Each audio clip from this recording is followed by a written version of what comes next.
Welcome! Today we're going to take a look at my game against the Dutch chess legend Jan Timman, a player who made it up to world ranking number 2 in the beginning of the 80s.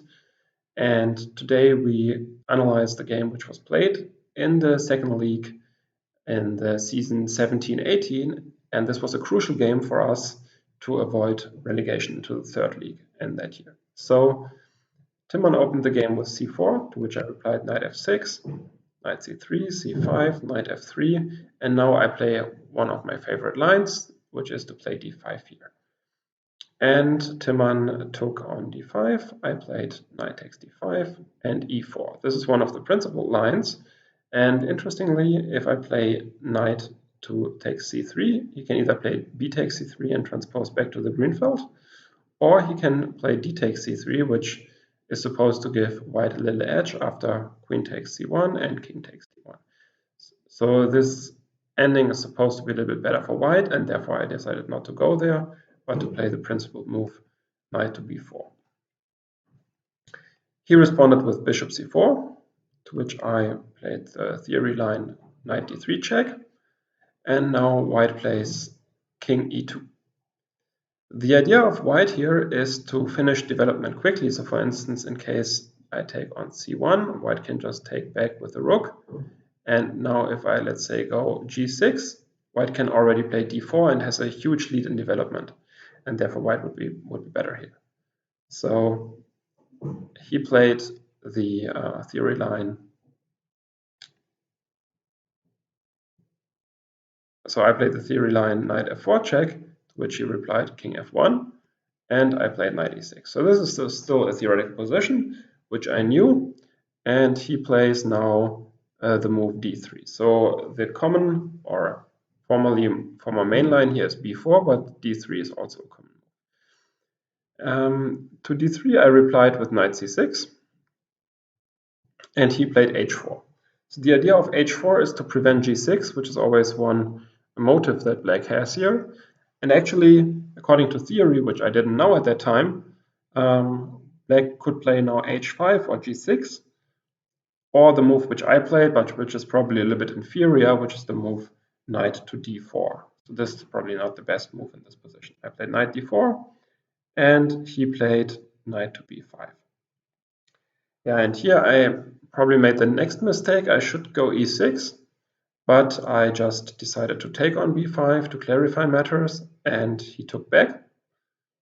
And I played queen b6, attacking the bishop. Yeah, now he found the move bishop back to a4. And after this move, my queen on b6 looks a little bit misplaced. It's a little bit odd.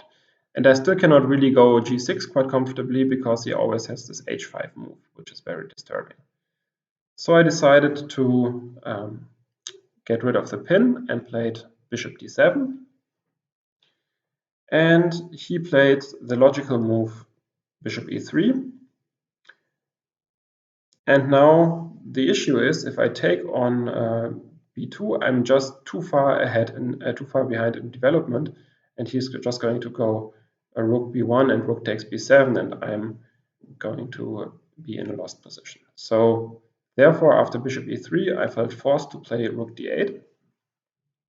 And now I was actually expecting the move a3, which is also a strong move here. And after a3, I was planning to go e5 and then to see what happens after b4. So for instance, I could try to sacrifice a pawn by going back queen c7, and maybe the position is not so bad, because after all, he also made some moves like king f1 and h4, which look quite ugly. So he decided to force matters and go for b4 immediately. I took on b4, and he played knight e5, which now forces me to take on a4 and go back with a knight. He takes on c6, and now I have the decision whether to take back with a queen or to take back with a pawn. If I took back with a queen, he could just take it off and now go king e2, rook b1, and white is just much better. Instead, so after knight takes c6, I took back with a pawn, And my idea is that his king is still a little bit of a nuisance. So if he goes king e2, which he did, to prepare some rook b1 move, then I have a check, which is at least disturbing him a little bit. Okay, so the king doesn't want to go to f3, of course, so he puts the bishop in between, and I go back queen b5. So my main issue here, my main problem here is that I'm still much much behind in development. So he decided to play queen b3 and to play rook b1 next move. So I played e6, developing move, and he played rook b1. And according to the machine, the best move now is to play the queen back to a6. Instead, I decided to take the queen on b3. He played rook takes b3, and I played bishop d6. In this position, he played the move rook c1, which is also logical, trying to go after the pawn on c5. And I played the move rook b8. And here he would have now had a very good continuation, which would have been to take on b8, which he did, and to now just play the strong move rook b1. After which, suppose I play castles, then he would just go, let's say, rook b7, and he has just a dominating position. My pieces are still not playing very well, and therefore he has a clearly better position. Still some fighting chances for me, of course, but white is clearly better. Instead, he went for the move bishop e3, and I think he probably missed the following reply, which is bishop c7, with the idea that if he plays now bishop takes c5, which I think was his idea, now I have a very strong move, which is king d7. Because if he goes after the pawn, I can go rook a8 and get the pawn back on a2 with an immediate draw. So he probably missed that sequence and therefore now decided to play differently. So the other option, by the way, the other option he had here was to play rook b1, after which I wanted to play bishop b6. And if he takes now on c5, I again have this very strong move king d7. And if he takes on b6, I can again play rook b8. So pinning the bishop, and after rook b3, I can just take a takes b, and this is going to be a drawish endgame. So after all, in this position, he decided to go for rook takes c5, keeping some pressure. I played king d7, but right now I have the feeling that the worst is over, in a sense. So I have a slightly worse structure, of course, but so there's no immediate danger, and I had the feeling that this should be tenable. He played rook c2, I went bishop b6 to exchange bishops. He played rook b2, king c7, and h5. Right now there is a bit more of a quiet maneuvering play. I played rook g8, he went for rook b1, and I played the move f5, which is a bit provocative. He played bishop f4 check, king b7, and bishop e5, improving the position of his bishop. Again, now I make the move c5, which looks a bit ugly because the bishop is now in between these pawns and doesn't do that much. However, his rook also doesn't do that much, and if his rook leaves the b file, I can go bishop c7 and exchange the bishops. So there's not really a big issue here. He played rook c1, I played king c6, and he played the move d4, forcing matters again. I played f takes e, d takes e, and bishop d8. And I still had the feeling that I'm doing reasonably well here. Played the move bishop d6, which according to the machine is a mistake. So Peter suggests rook d1. And after the move bishop e7, only now to play bishop d6, with the idea of winning a tempo compared to the lines we just had. And for instance here, white would be better after king e3. So probably after rook d1, my best option would be to go bishop f6, takes, with a slightly worse endgame. So it could continue like this takes here, rook g2, and this position might be tenable, but it's definitely still better for white. Instead, as we said, he decided to go for bishop d6, and I play now g6, liberating my rook. H takes g, rook takes g6, and he played g3. Now, when thinking about this position, I thought the piece which is not really in play is my rook on g6. Even though I liberated it, it's not still on the best square. So the ideal square for the rook would be the square b2, and therefore I played rook g7 with the idea of bringing it to b2. And he went rook c4, attacking my pawn. I defended the pawn, and he went back. And at this point, I actually got a little bit over optimistic. So I could go back to c6, and it's probably still around equal. But I now wanted to try to actually play for an advantage, and I played rook b7. He played rook c2, another calm move, and I played rook b1. Still, the position should be around equal, but I was trying to push now to get an advantage. So after king c6, he played bishop e3, and now I made a mistake, and the mistake was now to play h5. I should play some move like bishop f6, improving the position of my bishop, and I played h5 instead, which now allows him to play rook c4. And the main issue here is that I cannot go king d5 in that position because of rook d4 check, and I lose the bishop. So therefore I should have moved the bishop one move earlier. Yeah, now I realized I can go for that, and I went for rook b2 check, but now again I'm worse. So he played king f1, I took on a2, and he took on e4. I played king d7 to protect the e6 pawn, rook d4 check, and king back to c8. So rook d6, he attacks my e6 pawn again, and I now decided to part ways with this pawn altogether, and I played a5 with the idea of at least pushing the a pawn and giving him something to think about while collecting my pawns. So he took on e6, I played a4, he played c6, and now I had to calculate a little bit, and one threat that he has is rook e8, followed by bishop b6, so I have to play rook c2 to actually prevent this from happening. He still played rook e8, I took on c6, and he played bishop g5. After rook d6, of course he cannot win the bishop now, but what he could do is he could still win the a4 pawn now. So what he did is to take on d8, rook takes d8, and rook e4. Yeah, and now I basically have to take a very important decision. I could play rook d1 and try to save the a pawn.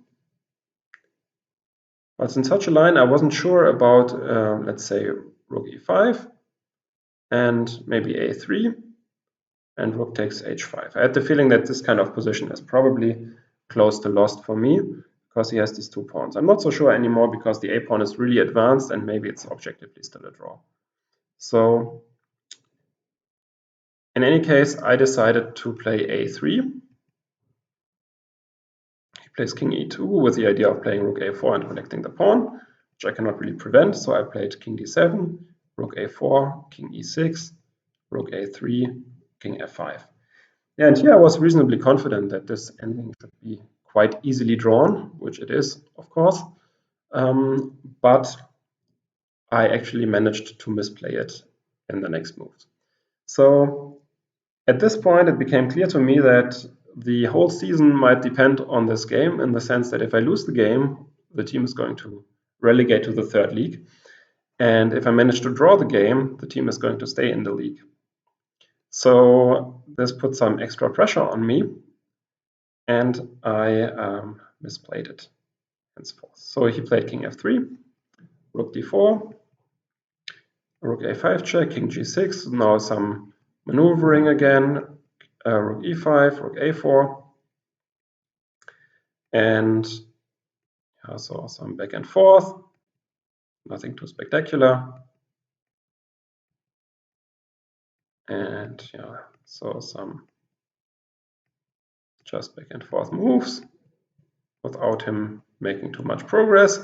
And now he went king f4, check and back, and still there is not so much progress here.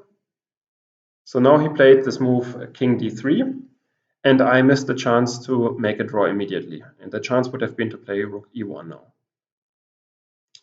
And the idea is that I will just play rook g1 next move and collect the pawn on g3.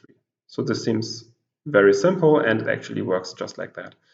So the thing is, if you're defending such a position, you don't expect to get this kind of chance to just play rook e1, rook g1 on the one hand, and you also don't want to spend too much time on thinking about these options. So while I should have seen it, it's to some degree understandable why I missed it. Because I was pretty confident if I just stay and don't do anything stupid, I would actually manage to draw the game. So I played rook a6 instead, and again some maneuvering. And now he played the move rook d6 check. Yeah, and here I should really have played the move king g7. And afterwards it's still a reasonably straightforward draw. Instead I went for king f5, which allows him to play the move f4. And now the problem is that my h5 pawn is going to fall.